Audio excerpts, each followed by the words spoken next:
everyone. This lecture is going to be, I know it seems a tad bit long at 138 slides. Just know there are some images in the slides or in the lecture that won't really have any associated audio with them or anything like that. There's a couple videos. And for this week, we'll pretty much be covering last week I kind of talked about our last lectures. We were talking about human biocultural diversity.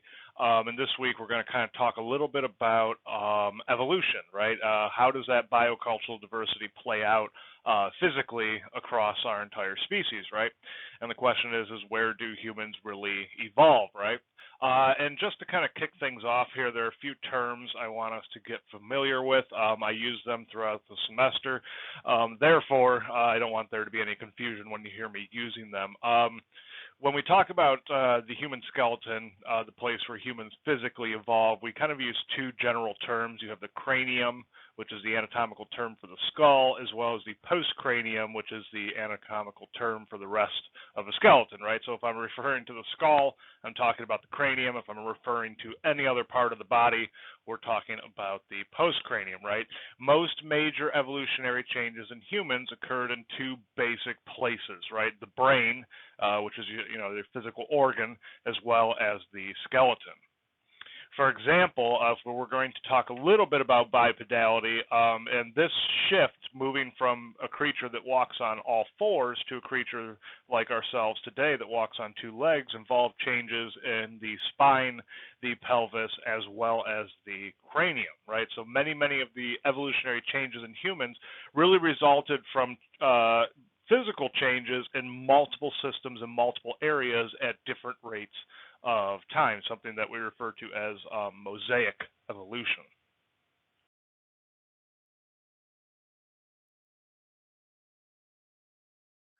So just to kind of give you a brief rundown of the timeline of human evolution, or what we kind of refer to as our steps to humanness, how we have gotten to how we are today. Around 7 to 9 million years ago, we have our split from our last common ancestor with chimpanzees. At about 6 million years ago, you have the very beginning of bipedality, right? Because bipedality, it's not like one day one of our ancient ancestors woke up and decided that they were going to walk on two legs, right? This is a kind of shift that took millions of years worth of change in order to fully complete, right? So around 6 million years ago, we see the very beginning of those anatomical changes towards bipedality, and that really doesn't complete until we get to about 4.5 million years ago with our little arties and our australopithecines and our ardipithecuses, right? The next step is non-honing teeth. At about 5.5 million years ago, we start to lose our very large canine teeth in our kind of clump of the primate family tree. And if that's something that's very interesting, if you notice all of the rest of the primates on the planet, whether you're looking at a gorilla or a baboon, they all have very large, sharp canines, right? It's only in species that we see very little competition and a lot of cooperation that we'd see a lack of canine teeth. And humans are one of those primate species that has very, very small canine teeth. At about 3.3 million years ago, you have the beginnings of material culture. This is the very beginning of stone tool production. And at about 2.5 million years ago, you may have the development of speech. We're actually not sure. We don't really have any good physical evidence to show or really determine when we may have begun using speech in our species. At about 1 million years ago, you have full-scale cooperative hunting, where humans are running around in small groups and hunting large game animals. And then, of course, at 11,000 years ago, we have the domestication of plants and animals and the beginnings of agriculture. So if we look at some of the, just to use an example here, we look at some of the evidence for bipedalism. This required an entire bow plan shift. And bow plan is just a fancy French term for the composition of your body, or how your body or skeletal system is put together, right? So for bipedalism, it required a bow plan shift resulting in marked changes in the pelvis and spine of our early hominins, right? So you can see featured here a picture of the human spine kind of flipped on its side, and you can see that spine has three distinct curvatures in it, one towards the base, which is on the left side, one in the middle or the thoracic region, and then one in the top, which would be the neck or the cervical region, right? In order to kind of use bipedality efficiently, you need the three curvatures in your spine in order to orient your weight immediately on top of your pelvis or directly down on top of your pelvis, right? It centers your gravity so that you can walk on two legs without toppling over, right? This is something we refer to as the bipedal gait. And of these three curvatures, the most important one that we've seen in our evolutionary history is something that we call lumbar lordosis, right? That's what really gives us the ability to actually stand on two legs rather than just simply walk on them, right?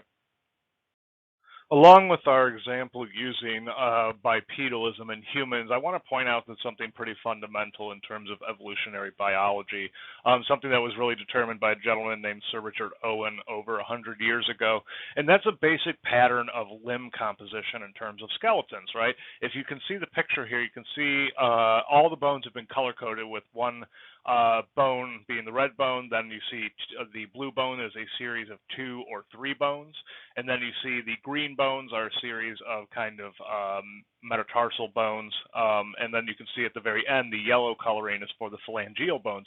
And you notice that whether we're looking at a dog, a human, or even a bird, right, you see that same basic pattern, that 1 bone, 2 bone, basically wrist bones, and then foot bones, right? So that pattern persists across all creatures that have a skeleton, right? So if you're looking at a reptile or a mammal, it doesn't matter if it has a skeleton, its limbs follow the same basic pattern. And we're going to talk about why that is. We're going to talk about in the next lecture some of the genetic underpinnings to why we have such a commonality with the rest of vertebrate life based on our kind of skeletal structures. When we talk about non-honing teeth, we're really referring to something called the loss of the sectorial canine complex. If we look at our individual on the right here, our big baboon, you can see he's got some pretty big canine teeth, nice and tall, very sharp. And when he closes his mouth, those teeth on the bottom canines and the top canines rub together, right? That's what we mean by it being sectorial. And when they rub together, they sharpen. So what it does is it keeps those teeth nice and sharp. And in all primates, knowing what we know about primates today, we know that most of them are fruit eaters. They're not big meat eaters. So those teeth, those big canine teeth, as a matter of fact, in most mammalian species, those canine teeth are not used for meat. They're not used for eating food. They're actually used for threat. They're used for display. They're actually behavioral teeth. So what we see in our own species, or our own evolutionary lineage, starting all the way back with our kind of early Ardipithecus, ramidus, we see the reduction in the size of these canine teeth over time, which indicates a behavioral tendency towards cooperation. The basic pattern that we see in primates in general is that the larger the canine teeth are, the more fierce the competition is between males of that species in order to acquire mates. So when we have a species that has very little canine teeth or very small canine teeth, that indicates that there's not a lot of competition between males for access to females of the same species, right? So there's a little bit more of a behavioral tendency towards cooperation than we see in other primate species. Just some other general changes that we see in the human dentition over time as we see a reduction in the canines, of course, which we just talked about. Over time, since our earliest ancestors to now, our enamel on our teeth, that kind of hard white outer coating, has become thinner. Since the advent of agriculture, we have an increased incidence of cavities. As a matter of fact, if you look at a lot of our ancient ancestors in the past, before agriculture, there was actually very little evidence of severe dental decay. And that's because, they were eating diets that weren't as full of starch and grains as we have today, right? Which increased the amount of sugars and actually changed the bacterial environment in your mouth, leading it to be more conducive towards the development of cavities. Another change that we do see as well is a reduction in the size of molars, right? Our Australopithecines and our Ardipithecus had very large molar teeth. Right? Even some of our Neanderthals had very large molar teeth, but once we get to humans, our own species, Homo sapiens, our molar teeth are much, much smaller, right? Showing an indication that we made a dramatic shift in our diet sometime around the development of our species, the Homo sapiens. This is showing you some of our oldest material culture, right? These are the first stone tools to be produced. And I know by looking at the pictures, they don't really look like much, but you have to remember at this point, they weren't really hunting with these. These weren't tools used for hunting. They were tools used for cracking open the bones of animals to get at the marrow, right? So at this point, our ancient ancestors were not really proficient hunters, more or less just scavengers. We kind of hypothesize in anthropology that, the process is that our ancient ancestors were kind of following large predatory animals around and waiting till they killed and got their fill, and then when they left the kill, that's when we would come in and scavenge the bone marrow and things like that.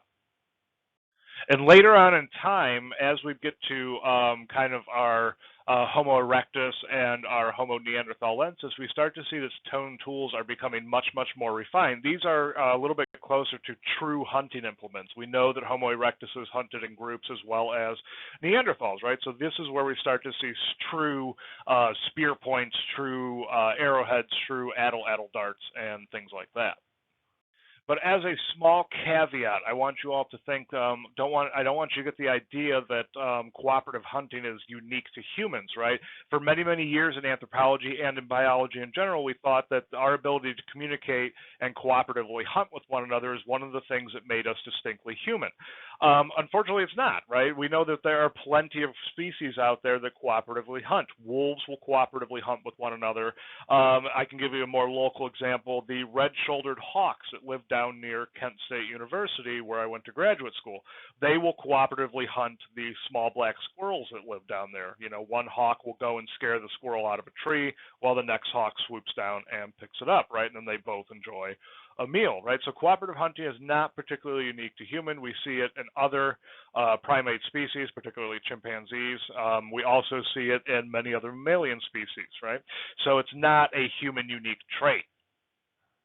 Going along with the previous slide, here you can see a group of chimpanzees that have just killed a red colobus monkey and are eating it. We're going to talk a little bit later on in this lecture about the different kind of hunting techniques that chimpanzees use, and they all cooperatively hunt, right? They use two distinct methods for hunting, which we'll cover here in a little bit.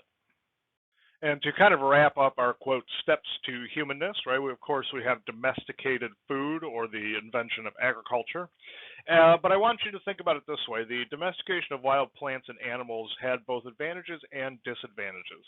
If you take any evolution course, or you take my evolution course at the University of Akron here, you will actually learned that we really didn't deal with a whole lot of endemic disease before we started domesticating animals and creating opportunities for those diseases to jump from animals to humans, right? As well as we already talked about the increased incidences of cavities and dental decay, and even studies show that the overall health profile of an individual will actually go down when agriculture is introduced, right? Because they're not getting as much or the wide variety of nutrition that they would get from nature.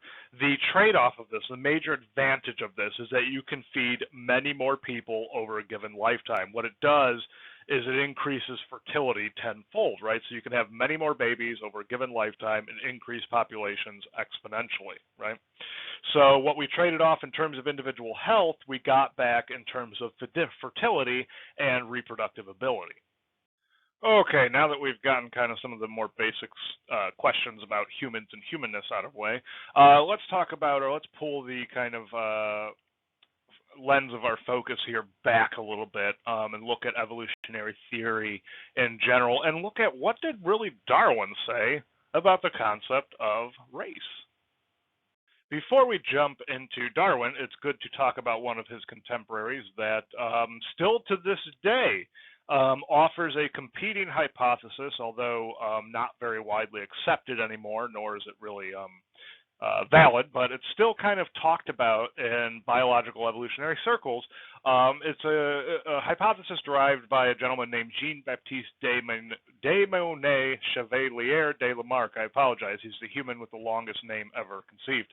And he came up with the hypothesis of the inheritance of acquired traits. And the way that worked is, let's say, for example, if someone was a blacksmith and worked with one of their arms, over and over again, pounding metal for decades, building swords, making shields, and he developed a very, very big, large, muscular, beefy arm, right?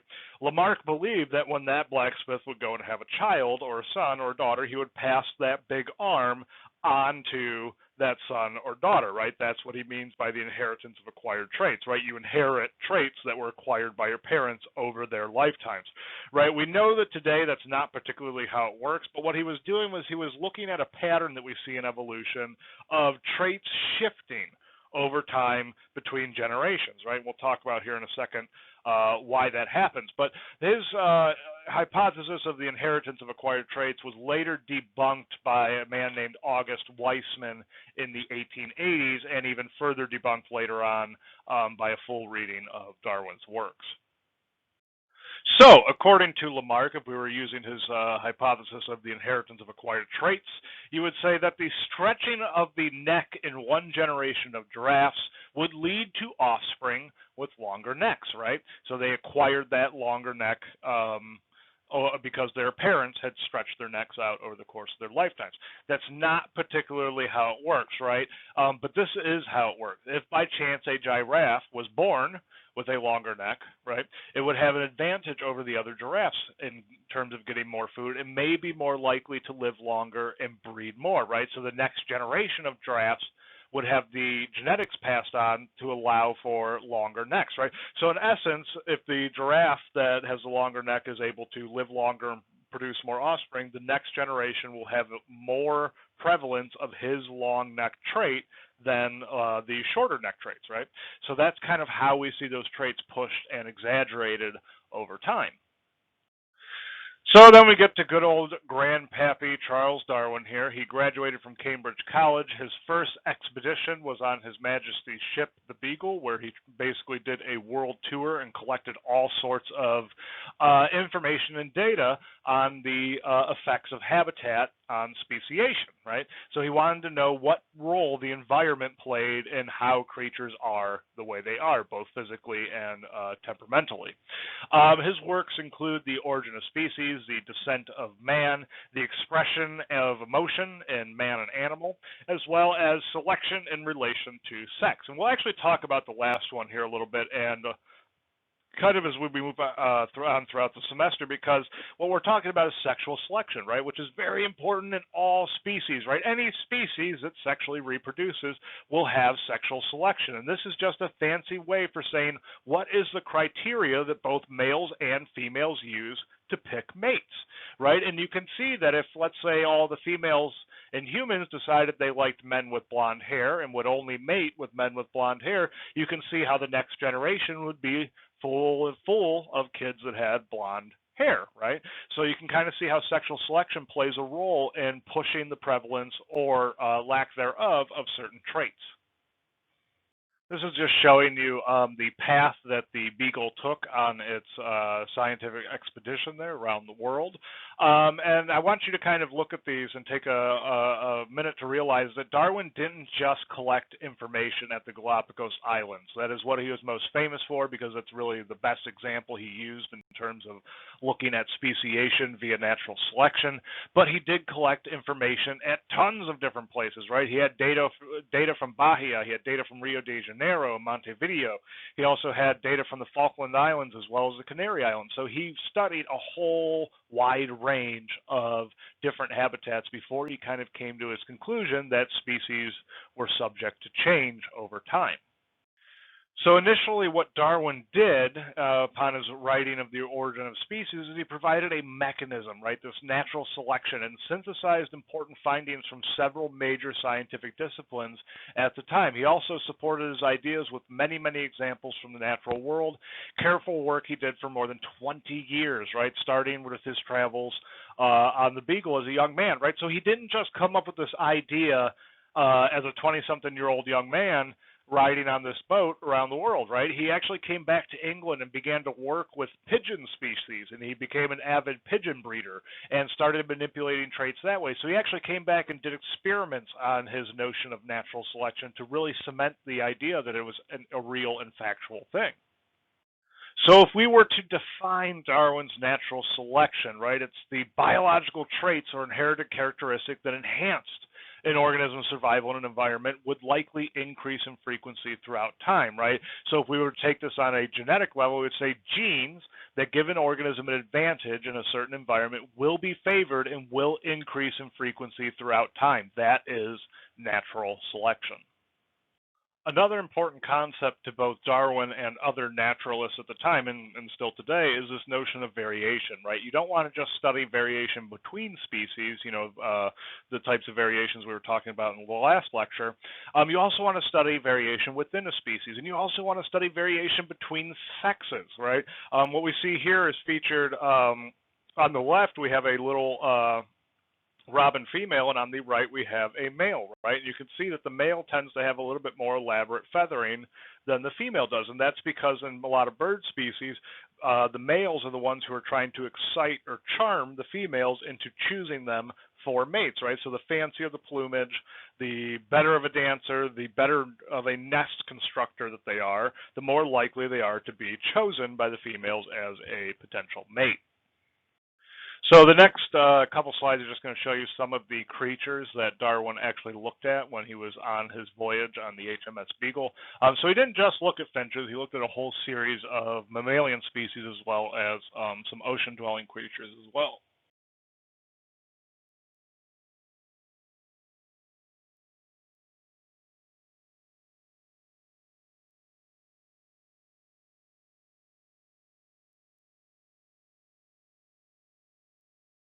What really caught Darwin's eye in terms of what was important about the Galapagos Islands was that they had the greatest faunal diversity, or the greatest diversity of land birds that he had ever come across, right? And had a unique group of finches that occurs nowhere else in the entire world. So Darwin really wanted to know, what about this island, or what about this little island chain, what about the environment made it so conducive for all these different unique species of finches to evolve and arise.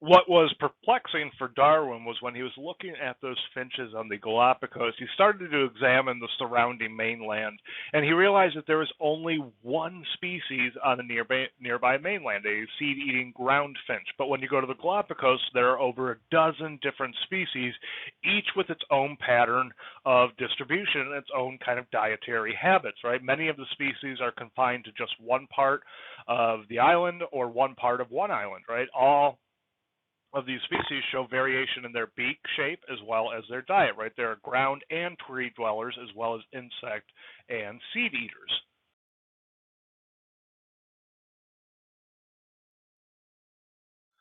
So what Darwin was really looking at was this notion of ecology, right? The role that the kind of cyclic in, nature or cyclic relationship that the environment plays on an organism, and how the organism plays a role on the environment as well, right? So some finch species were essentially filling roles that were normally occupied by totally unrelated birds on other continents, right, in terms of diet. We refer to this as a niche, right, which is the environment of an organism and its adaptive response to that environment, right? So if we look at the Galapagos finches, for example, you had a hummingbird niche, or a hummingbird finch, which was occupied by a small finch with a very long beak and rapid wing beats. You had a woodpecker niche, which was occupied by a finch that had a chisel-like beak that was used for drilling holes in the trees for getting to insects. You even had a blood drinking niche, which was occupied by a vampire finch who would actually peck at larger birds and drink their blood, right? So all these different food sources, these finches, or this kind of ancestral ground finch that found itself on the Galapagos Islands, began to diversify to fill all these different dietary sources.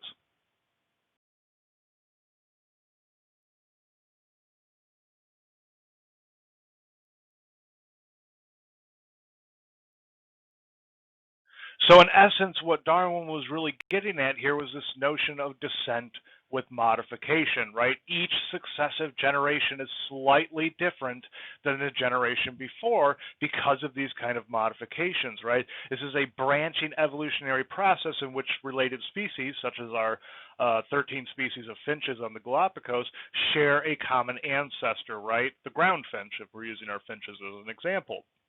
And what this was really getting at was the notion that species are mutable or subject to change. And that was Darwin's inevitable conclusion, and it really upset him because it went against every single piece of scientific dogma at the time.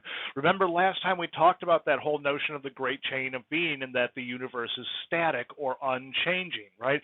So in essence, what Darwin was really saying was that all of the religious doctrine and half of the scientific doctrine at the time was wrong, that the universe is changing and that the creatures who live within the universe are changing all the time, all throughout history, right? So to him, it was much like confessing to a murder. So this really kind of led to a period of time in Darwin's life where he was really indecisive, right? He didn't publish any of his evolutionary ideas until 22 years after the Beagle returned, right? So the question really is why did he sit on the most revolutionary notion in the history of biology, right? It's because it contained or included something more heretical than evolution itself, right? Philosophical materialism, right? That there is no striving toward organic perfection, just random variation and the environment or natural selection acting upon it. And this is something that is extremely important to remember when we start to talk about the eugenics movement later on in the semester. This whole notion that the human species can be improved over time by selective breeding, right? That goes actually against the very basic tenets of natural selection, right? So it wasn't until about 1858 when Darwin received a very eloquent 15-page letter from a guy named ALFRED Wallace that really pushed him into publication, right? ALFRED Wallace was a Scottish naturalist who came to the same conclusions as Darwin using different data. So enter Alfred Wallace, right? He went to South America on a collecting expedition for 4 years and later went to the Malayan Archipelago in Indonesia and Southeast Asia.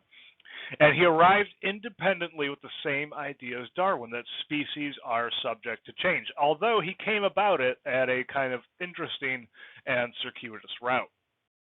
So unlike Darwin, who was kind of thinking and looking at creatures who were living and interacting with their environment, Wallace, on the other hand, was thinking about death, right? Wallace had been stricken with malarial fever and thought he was near death. So he was thinking about death a lot and started thinking that death would inevitably fall unequally on members of variable species, right? So in essence, what he's saying is that there's no real way to predict when a given member of a specific species is going to die, right? So going over back to Darwin, he said Darwin was very depressed and indecisive, right, and didn't want Wallace to get credit for something that he himself or even his grandfather had kind of thought about years and years earlier, but wanted Wallace to get credit for thinking of the same thing independently. So in kind of one of the great kumbaya moments of science, Darwin actually wrote to Wallace and asked and requested that they both hold off, collaborate with one another, and eventually publish at the exact same time, right? The difference is that Wallace published a 15-page academic paper, whereas Darwin wrote an over 200-page book, right? So we can kind of see why Darwin may have been the guy who we remember today as opposed to Alfred Wallace, although Wallace came up with the same idea as Darwin. So looking at Darwin's thoughts on race, he did run across, because remember, during Darwin's time, it was still during the kind of height of the slave trade, he did come across a lot of slavers in South America and started to observe their practices, which made him an ardent abolitionist, right? In his writings, he actually tended to avoid making qualitative statements on human races. He didn't want to give across the notion that one particular quote-unquote race was better than the other. As a matter of fact, he was the first to propose that there was a common ape-human origin, right? That we all, as humans, evolved out of the same creature. If we take a direct quote from his work altogether, it says, "Those who look tenderly at the slave owner and with a cold heart at the slave never seem to put themselves in the position of the latter. What a cheerless prospect, with not even a hope of change. Picture to yourself the chance ever hanging over you of your wife and your little children, those objects which nature urges even the slave to call his own, being torn from you and sold like beasts to the first bidder. And these deeds are done and palliated by men who profess to love their neighbors as themselves, who believe in God and pray that his will be done on earth. It makes one's blood boil, yet heart tremble, to think that we Englishmen and our American descendants, with their boastful cry of liberty, have been and are so guilty. Right? So even during Darwin's time, before we had the Emancipation Proclamation, before the Civil War, there was this recognition of the hypocrisy of slavery, right? That we could live and operate in a country that boasts liberty and proclaims freedom for all, yet own slaves and sell slaves and keep people in bondage, right? So even Darwin recognized that kind of glaring contradiction during his travels. So I know last time we talked about Stephen Jay Gould and the notion of NOMA, or non-overlapping magisterium. I want to kind of talk about this a little more. A lot of times when we start talking about evolution, people get very uncomfortable because they feel that there is some sort of anti-relationship with religion.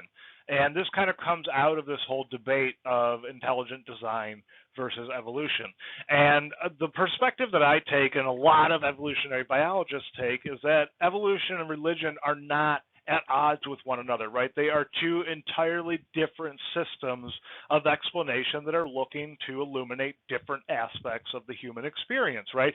Religion seeks to illuminate things that are spiritual. It seeks to illuminate things that we don't have ready, observable explanations for in the world, right? Science, on the other hand, is simply just saying, well, this is what we think is true because of what we have seen, right? Science is simply just noting observations or conclusions based, or best educated guesses based on observation, right?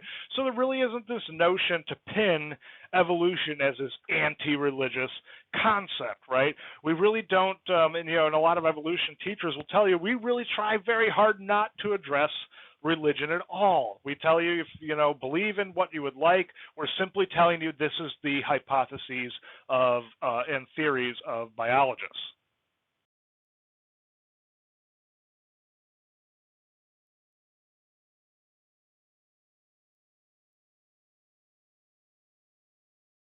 So the one thing that Darwin and Wallace both lacked in terms of their understanding was they did not know how traits are passed from parent to offspring. They knew the traits made it from one generation to the next just by simple observation, but they had no clue of the kind of genetic underpinnings of evolution, right? They were unaware of the research that was done by the monk in the Czech Republic named Gregor Mendel, which you should all remember from your high school biology classes. So Mendel's experiments eventually showed that traits were determined by genes, which are known as tiny little discrete physical units of information.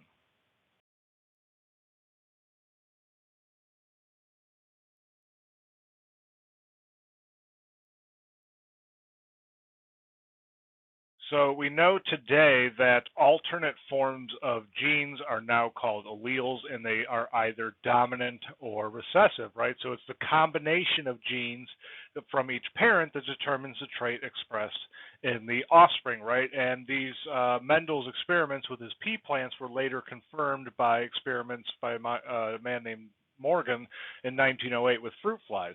And he discovered that genes and chromosomes are transmitted through reproductive cell division, right? So now we know how those traits are passed from one generation to the next, right?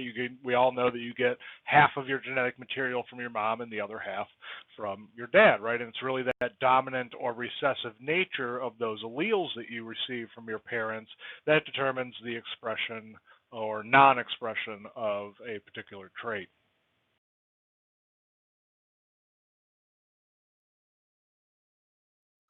So Mendel made two major contributions to evolutionary biology, right? He said the law of segregation, which is that two copies of each hereditary factor segregate so that the offspring acquires one factor from each parent. So it was just like I said on the last slide, you get half of your genetic material from your dad and the other half from your mom. And then we have the law of independent assortment. When two or more characteristics are inherited, individual hereditary factors assort independently during gamete production, right? So giving different traits an equal opportunity of occurring together. So what exactly is a gene? Well, a gene is the basic unit of inheritance, and genes are always inherited in pairs, right? You get one gene from your mom, one gene from your dad, and a gene codes for the production of a specific protein. And within your body, proteins are the name of the game, right? Nothing within your body, no biochemical reactions, no cell division, nothing occurs without proteins, right? Proteins are basically the chemical units which drive the biochemical activity within your body and in your cells. So naturally, genes have different variants, right? If they didn't, we'd all be kind of genetically the same, and those different variations are called alleles. Then our genes are contained within DNA, right? And DNA is the molecular basis of evolution. And the original structure was published in 1953 by Watson and Crick, but it actually was not discovered by them. It was discovered by a lab assistant named Rosalind Franklin, who I believe did not receive credit for it until about the mid-1990s, right? So just know that DNA was actually discovered by a woman named Rosalind Franklin.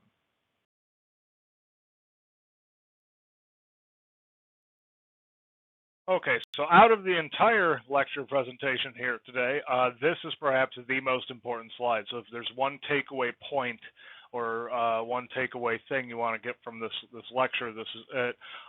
These are the kind of forces of evolution today, right? We have natural selection, which we've talked about, that's based on Darwin's theory. It acts on already existing genes that favor some, disfavor some, right? So natural selection is simply the patterns by which genes are passed from generation to generation. Then, of course, we have mutation, which is the only kind of creative force in evolution. It's the only source of novel, new genetic material, and it generally happens as an error during cell duplication, right? And as a matter of fact, mutations happen fairly regularly and a fairly constant rate within your DNA. The difference is that for the most part, from a healthy individual, you have DNA repair mechanisms within your body and within your cellular structure that help repair those mutations, right? When that does not happen, sometimes that could lead to cancers. The third force of evolution is gene flow. This is the spread of genetic material from one population to another. The example that I usually use is you have a population of people with blonde hair and a population of people with black hair. They begin to meet each other, they begin to marry, have children, and then the next generation it has both people with blonde and black hair. And then, of course, you have genetic drift, our final force of evolution. It's the random changes in the frequency of alleles, right? And this is an especially strong force in very, very small populations. This is something that we also refer to, or part of the genetic drift is something we call founder's effect, and we'll talk about that a little later. And let's talk about one of the primary driving forces in evolution that we see over time, particularly within our species and primates in general. It's mate selection, or what we call in biology and anthropology, sexual selection, right? How do members of different sexes within a species choose mates? In a lot of cases, in many species, it's the females that are doing the mate choice, right? They are selecting males to mate with. In some species, the males, much more rare, but in some species, the males are selecting which females to mate with. So from Darwin's work, The Descent of Man and Selection in Relation to Sex, he states that the sexual struggle is of two kinds, right? So two different types of sexual struggle. In one, it is between individuals of the same sex, generally the males, in order to drive away or kill their rivals, the females remaining passive. Whilst in the other, the struggle is likewise between individuals of the same sex in order to excite or charm those of the opposite sex, generally the females, which no longer remain passive but select the more agreeable partners. So the two patterns that we generally see is it's either males are fighting each other for access to females, or males are going through some sort of behavior to charm or excite females into choosing them for a mate. And one pattern that we see in terms of sexual selection and mating is something called sexual dimorphism, right? And that is simply just a fancy way of saying the physical differences between males and females of the same species, right? How do females look differently from males? If we look at an example, we have elephant seals, and you can see there's on the left you have an adult female, and on the right you have an adult male, and there's a dramatic difference between the outward appearance of females versus males in the species. And this is because males in the species viciously compete with each other for access to those females. You'll actually watch a video here shortly about the elephant seals here. And this is a pattern that we notice in biology in general. The larger degree of sexual dimorphism that we see in a species, the higher the competition with males is. It's kind of the same concept with, we talked about canine size. The larger the canine size in a primate, the more fierce the competition is in that species, right? So the more dramatic the body size differences, the more dramatic the outward appearances between males and females, the more violent the competition is. This is one of those patterns that Darwin was referring to.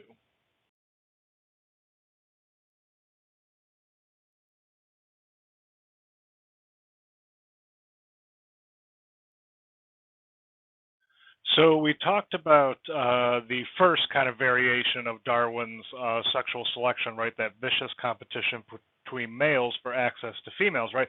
So let's talk about the second mode of sexual selection that Darwin talked about, which was males that have behaviors that are designed to charm or excite females into choosing them as mates, right? And a really good example of that is birds of paradise, right? And we'll actually see a video here in a second that shows that in a lot of birds of paradise species, the males have very fancy plumage and have very stereotypical dancing behaviors that they do, and the females, who are actually very plain looking because they don't need to impress anyone in terms of their mates, because they're the ones doing the selecting.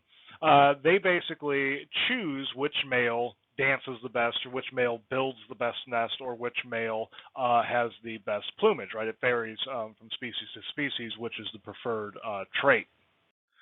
So in general, the process that we see in this species, and this is actually a general pattern that we see as well in a lot of species, that males in general will space themselves out to have best access to females, where females will generally stay closer to food sources.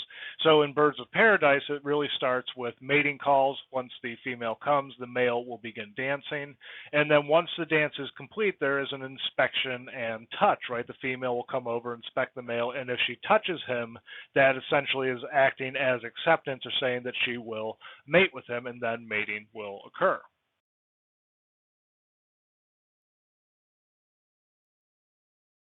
Another concept in the notion of sexual selection that I'd like to cover is something referring to or called Fisher's runaway theory. And what this is referring to is when a particular trait is selected for by members of a specific species, and that trait becomes extremely exaggerated over time to the point that it becomes detrimental to the species, or fundamentally changes the way that species operates. An example that we like to use of this is peacocks. Male peacocks are the ones that have those very large, fancy tails, right? The very colorful feathers. And those males, if we look back in their evolutionary history, or the evolutionary history of that species, they actually did not have long tails like that throughout their entire evolutionary history. That's actually something that became more exaggerated over time. At least that's what the evidence of the fossil record indicates. So what we think is happening here is that over time, the females were selecting the males, or the males with the longest tails, or the fanciest, biggest tails, were repeatedly being selected for by the females in each successive generation. So only those males that had the larger tails were the ones who were mating more often, living longer, and had better access. So essentially they were passing that trait on to the next generation, and then over time that trait just become exaggerated and exaggerated and exaggerated to the point where male peacocks today can really, I mean, yes, they can still kind of fly, but they don't really fly very well, and that is primarily because of that large exaggerated tail that they have that's been developed over successive generations throughout their evolutionary history. That is known as Fisher's runaway theory.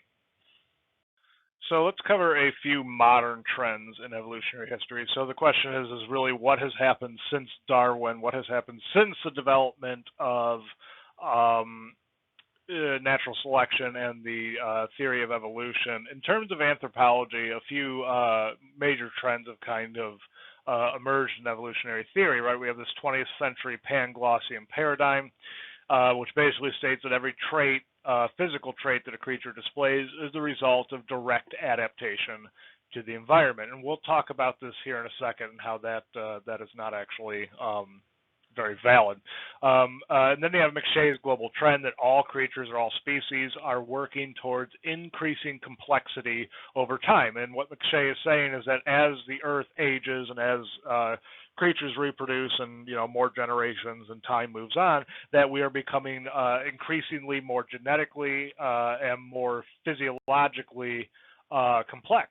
And Gould, the author of one of your textbooks, argues that global trends are actually a statistical artifact. They don't really exist because it determines or depends on what you are considering complexity, right? How you are defining complexity.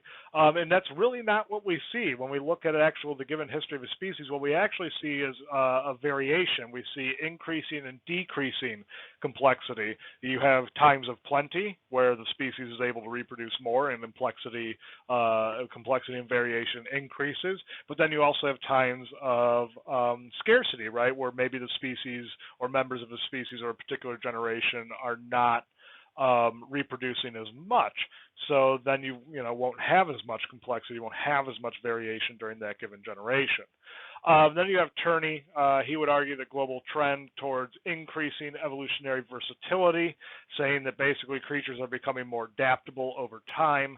And he bases this off of doing observations of chimpanzee groups in Africa who actually adapt to living in human environments.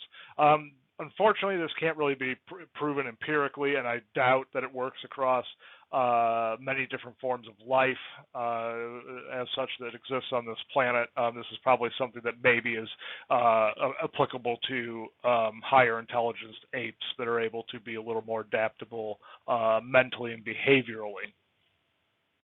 So to talk about that first evolutionary trend from the prior slide, this whole notion of the Panglossian paradigm that every trait you have on your body is adapted specifically to the environment in which you live.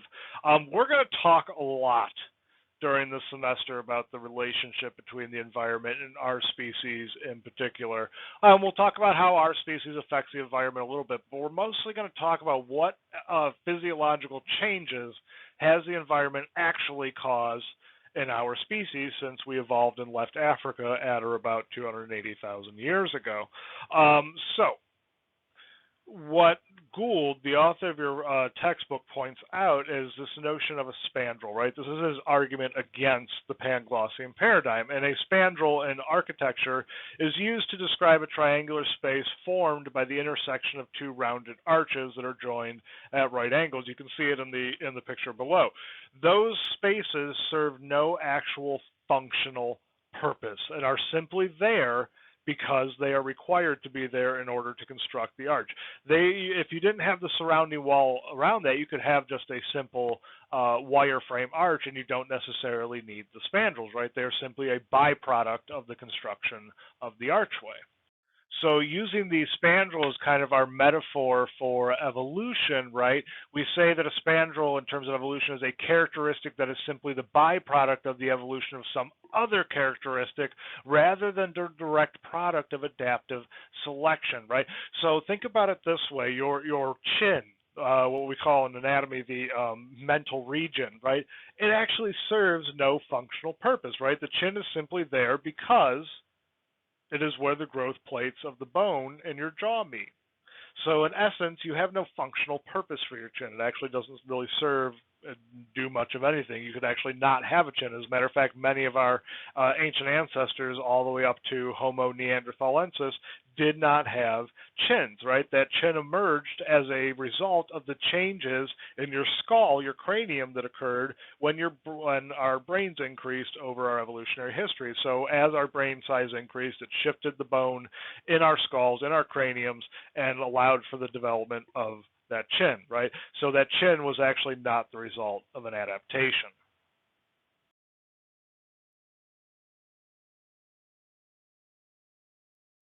So now that we've talked about evolution, let's kind of start to focus in a little bit on our area of the evolutionary tree of life, kind of the primates, as well as kind of our section of the family of primates, right?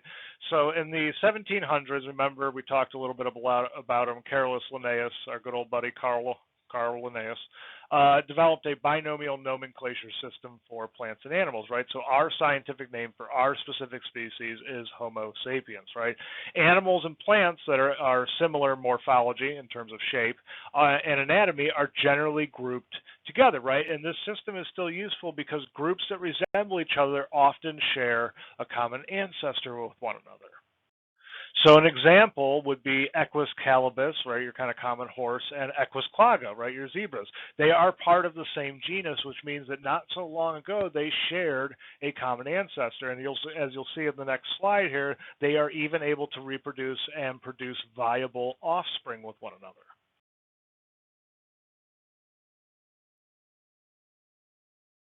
So now we'll spend a little bit of time talking about primate traits. What is it that separates primates and our part of the kind of tree of life here from the rest of mammals, right? Because primates are mammals, but what separates us other than our intelligence from the rest of the animal kingdom? So when classifying primates, remember that we are in the kingdom Animalia, which means moving and feeding by the mouth. We are in the phylum Chordata, which means having a notochord. In the subphylum Vertebrata, which means having a backbone. In the class Mammalia, which means warm-blooded and furry. And in the order of primates, right? So the question really is what considers or what constitutes a primate, right? How do we define this diverse grouping of species and group them all together as being primates? So when we talk about evolutionary traits in general, and I'll be using these kind of terms for the rest of the semester when I talk about evolutionary traits in human, we have a few different patterns that we see, right? We talk about them being generalized or traits that are adapted for many functions. Or we talk about traits that are specialized, right? Traits that are adapted for specific functions. Traits can also be primitive, traits that are more like the last common ancestor or more like the ancestors within that evolutionary lineage. And then we have derived traits, which are traits that are more newly evolved, right? These are traits that are different from the ancestors within that species. So the primates themselves are a very diverse order of mammals, right? Some are very small and tiny, like your mouse lemurs, your galagos, your bush babies, and some are very large and weigh over 200 pounds, right? Like your gorillas and your humans, right? So this includes everything from prosimians, your lemurs and your lorises, to your monkeys, like your little capuchin monkeys, and all the way up to apes and humans, right? Like chimpanzees, gorillas, and orangutans. And what do they all have in common with each other? Well, all of them have some form of color vision. As a matter of fact, you can divide that into two basic groups. Prosimians have basic color vision, which is dichromatic. They can see in two colors, whereas everybody else, your monkeys, your apes, and your humans, we all have trichromatic vision, which means that we can see in three colors, right? And the spectrums in between. We all have flat grasping nails on all of our fingers. We have relatively similar dietary patterns. We have forward-facing eyes, which lends to having good stereoscopic vision, which also lends to having very good depth perception. So this is showing you just kind of the wide variety of primates that we have, from our little mouse lemur here on the left to our very, very large silverback gorilla on the right. There are three main tendencies that were originally outlined by Wilfrid Lagrosse-Clark, who was a famous primatologist, for our primates, right? Most of our primates are adapted for a life in the trees, right? So most are arboreal adapted. Most primates eat a variety of food, so we have a lot of dietary plasticity, right? So we have insectivores, we have frugivores, we have omnivores, as well as herbivores. And the third tendency, and perhaps in my opinion, the most important tendency that primates display is an increase in parental investment over other species. So primates on average have less babies than other mammals, right? So primates have to invest more in parenting in order for their species to survive. And in many primate groups, you even have alloparenting, which is when members of a group take care of each other's babies, right? It's kind of the whole notion of when you're a kid, if you do something bad at one of your neighbor's houses, your neighbor might tell your parents, right? It's that whole notion of reinforcing kind of the rules and everything like that. It's that notion of others participating in the role of parent other than the parent. And it's not even just specific to species. We even have rare instances of cross-special alloparenting, like we see with the dog here that is milk feeding the kittens.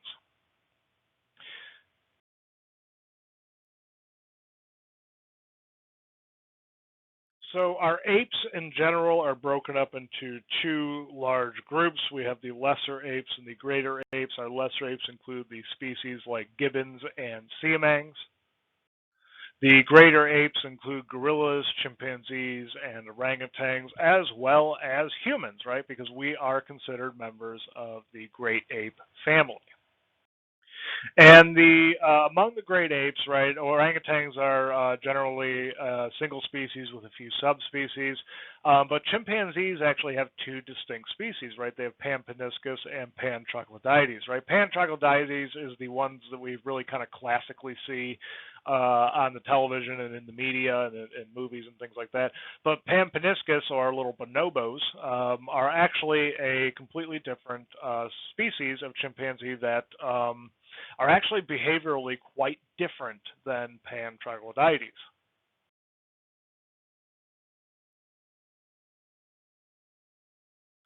So in anthropology, our apes are otherwise known as our hominoids, right? And we talk a lot about their, or look and study a lot about their locomotion, right? Because when we look at these great apes, it gives us clues as to how our locomotion as humans may have developed, right?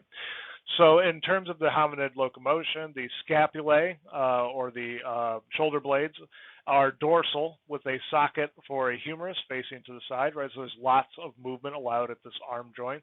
So the arms can go in many different directions, right? So the hominoid ancestor was probably an arboreal climber, right? Or a creature that lived in the trees. Gibbons and siamangs, our lesser apes, locomote by brachiation or arm swinging. Their arms are very, very long, actually much longer than both their hind limbs and their bodies. Um, so these animals are suspended by their arms and move kind of under the branches. Orangs have very, very flexible hips, as well as their hands and feet are both kind of the same, right? Their feet look much very similar to their hands. This is called being quadrimanual, right? And they are very adept at moving around in the trees. African apes, like our chimps and our gorillas, move around by knuckle walking, right, which is a kind of terrestrial quadrupedalism in which the weight is on their feet and on the knuckles of their hands rather than exclusively on the hands or exclusively on the feet.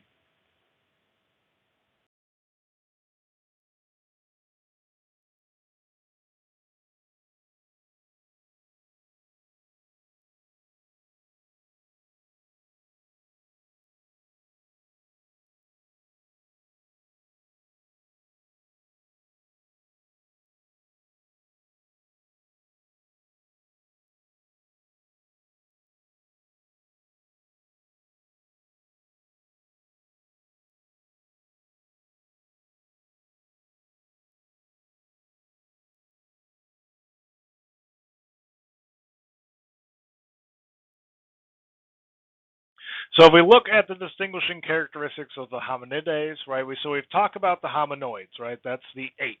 So now we're narrowing our focus down to our specific evolutionary lineage, right? The lineage of humans and all of our ancestors, whether we're talking about Neanderthals or we're talking about Australopithecines or we're talking about Ardipithecus, right? These are the distinguishing characteristics. We have reduced canine length, starting with Ardipithecus, right? Basically, there's no difference in canine length between males and females, as well as there's no real difference between our canine length and the rest of our teeth. If you feel within your own mouth, you'll notice that your canine tooth really doesn't stick down very far from the rest of your teeth. We have non-prehensile big toes, and our feet are not very flexible, right? We lost our prehensile big toes. We lost the ability to use our toes as a grasping organ, right, when we became bipedal locomotors or walking on two legs. Our pelvis and knees show anatomical adaptations for bipedality, and you can actually see this if you just stand up out of your chair and you look at how you stand, right? Your knees actually come together underneath your pelvis, right? And so that orients your center of gravity down the center of your spine and on the direct center of your pelvis. We have extreme brain enlargement and elaboration in modern humans, but not all of our bipedal extinct ancestors. As a matter of fact, for most of our evolutionary lineage, our brains were about the size of a chimpanzee's, right? It wasn't really until we started developing stone tools, and more importantly, we started incorporating higher quality proteins from meat in our diet, that we really started to see an increase in brain size over time, and quite dramatically, almost to the point of exponential growth over time. One of the underlying kind of themes of this course is what effect did Darwin's theory of evolution have on science? And more importantly, what effect, and this is pretty much what we'll be discussing for the next couple weeks, is what effect did this have on scientific thought? And more importantly, how did Darwin's theory of evolution really affect how we interpret differences that we see between human groups, right? And we're going to talk about really this was the scientific kind of data, or really the scientific logicism or reasoning that was really required by a lot of the elites in both Europe and in America to really justify the vast inequality between races that we see, right? We know today biologically there is no difference between quote unquote races of humans, but back then they truly believed, and this is what provided them with that kind of scientific rationale for that belief, right? So for the rest of the semester, we're really going to talk about, as much good science as Darwin did, it was really his contributions that were taken upon by less than scrupulous scientists and really used to perpetuate racism and prejudice and inequality.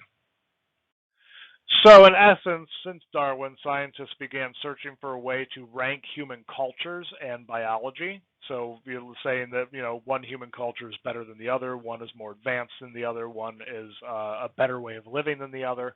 And then once those biological arguments began to collapse in kind of the 20th century here, cultural rankings were used, right? And this is where we really see the rise of social Darwinism and the rise of studies in cultural evolution, right? And many epistemologies were framed within an evolutionary perspective, whether we're looking at geology, biology, cultural studies, right? Many of these disciplines were really kind of took evolution and natural selection and really kind of used that as a framework to redefine how their own disciplines investigate the world around them.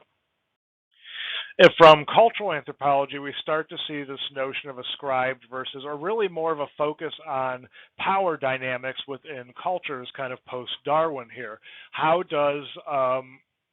do cultures compare to one another? Can they be ranked with one another? And what is given within each specific culture? And this is where we really saw the kind of introduction of something called status or status studies, right? And in anthropology, we really recognize two different forms of status, right? You have ascribed status, which is a social class position that's allocated to an individual by society as a result of factors over which the individual has no control. And then we have achieved status, which is a social class or position in which the individual acquires as a result of his or her own achievements, right? As a result of evolutionary studies, or as a result of Darwinian theory, we start to see really a lot of cultural theories, a lot of science being based in this notion of ascribed status, right? Which is this notion that you cannot change what you are given. You are born into this system. You are unable to change, right? And that is really where they linked race and racism, right? Race and racism became a form of ascribed status to the point where you were assigning behavioral tendencies to people of particular races, right? Saying that, quote unquote, for example, all white people are lazy, right? You were starting to use that as an ascribed status to all individuals with a specific skin color or members of a specific race. Just to give you an example of what we're talking about in terms of this kind of taking Darwinian science or Darwinian theory and using it and applying it to cultural studies, one of the earliest anthropologists, Lewis Henry Morgan, who studied amongst the Iroquois, devised a system of cultural evolution, basically taking Darwin's framework and saying, well, if that works for species of mammalian creatures, then this must work for humans as well, and it must work for human cultures as well. So he devised a system called savagery, barbarism, and civilization, right? And really, this was used as a justification later from the Ogden Land Company for creating fraudulent treaties which were used to steal land away from the Iroquois. Basically, since the Iroquois were labeled as barbaristic, not being classified as being, quote, civilized, that company was able to use that with the local government to kind of force the production of those treaties in order to give them a disproportionate advantage in land negotiations. So what Lewis Henry Morgan essentially did was he started looking at cultures as a whole and all the different things that were within a culture, like technology, how long people lived within that culture, whether or not they had what form of religion they practiced, whether it was paganism versus organized religion versus monotheism, polytheism, etc. And he took all of those factors and he began to rank cultures and saying, well, if you only had these factors, then you were a savage culture on the lower end of the evolutionary scale, not as evolved as, let's say, a culture and civilization, which mirrored basically American and European culture at the time. So you can see how this kind of framework is a bit dangerous when you're looking at cultural studies. You're basically saying that, well, if you don't meet my specific cultural criteria, then you are considered less important, you are considered less evolved, you are considered not as advanced, therefore not as worthy of equal consideration over my own wants from my culture that is more advanced and more civilized than yours, right? This is also where you kind of get the notion of white man's burden, where a lot of those early colonists went over to these native lands and thought that it was their duty to bring civilization to those people, right? And which is kind of a false notion, right? Because those people already had civilization. They were already living happy, peaceful lives, already had complex societies with religion and family ties and ties to the land, et cetera, all the things that you would classically consider part of a civilized society. So Morgan's idea, essentially, that he proposed in Ancient Society after his studies at the Iroquois, is that culture evolves in progressive and linear stages, each stage corresponding to certain types of technology, right? So if we look at savagery, you had the fishing and you had the bow and arrow, and most of this would essentially cover most Native Americans and Aboriginals. Then barbarism, you had pots, domestication of plants and animals, and the use of iron, right? And a lot of Native American groups also had this, right? So there were some Native American groups that were savage. There were some that were classified as barbaristic, right? And then, of course, you had civilization, which was writing and having a phonetic alphabet, right? And really, the kind of assumptions with this is kind of really implied a racialized worldview, that certain races and cultures would always be more civilized, i.e., better than others, right? So it created this cultural notion that just because a group didn't have its own technology, doesn't really necessarily mean that it's less advanced, right? So that cultural notion was created that if the culture didn't have that technology, they were somehow not worthy. They were somehow less important. They were somehow not as worthy of equal consideration as the more powerful, more, quote, civilized cultures. And this concludes our lecture on kind of the basics of evolution. Evolution is, as a discipline, kind of, or as a theory, very, very complicated, and there are many, many things and concepts that I did not cover. But I think that we've gotten a very good basic understanding of how evolution works, and it gives us kind of the foundation that we need to move forward and kind of start talking about our species specifically and how some of the differences that we see in our species have arisen over time. So the next lecture will kind of talk a little bit about genetics within our species, and it will also talk about some of the diversity that we see as well.